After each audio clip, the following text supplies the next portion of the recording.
Okay, so we have this graph that we've made. It's now included with our report. Now we need to go through and record some observations. First observation I see is that the water doesn't change the temperature very much.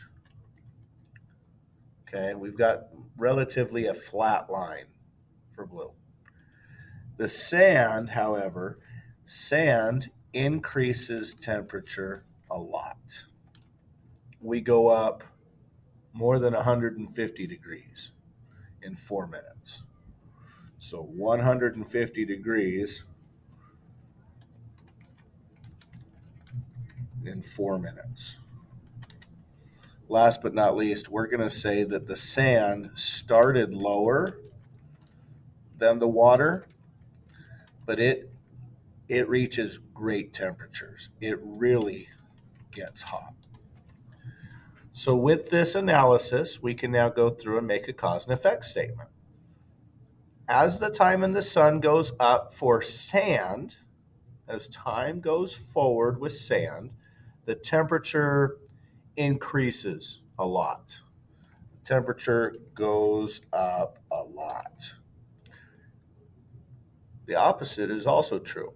As time goes forward with in the sun with water, the temperature stays the same, stays mostly the same. Okay, which substance grew more in temperature? Well, obviously that's the sand. What substance kept their temperature closer to room temperature? That was the water. Okay, now we need to talk about specific heat.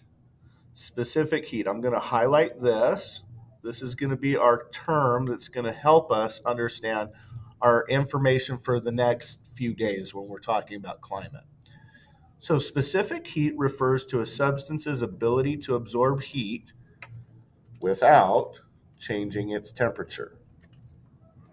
So I want you to think about water as if it was a storage unit for heat. I want to type that. Water is a storage unit for heat. We can store lots of heat energy in the ocean, and the land around it won't change temperature that much. You're going to do an assignment today where you're going to compare San Francisco. San Fran has lots of water. And Salt Lake City, not as much water. We're a desert. So we're going to go through, and your next assignment's going to have you talk about why San Francisco has not as big of a change in temperature, but Salt Lake City has such a change in temperature. In the wintertime, we get down to 10 degrees. It's freezing.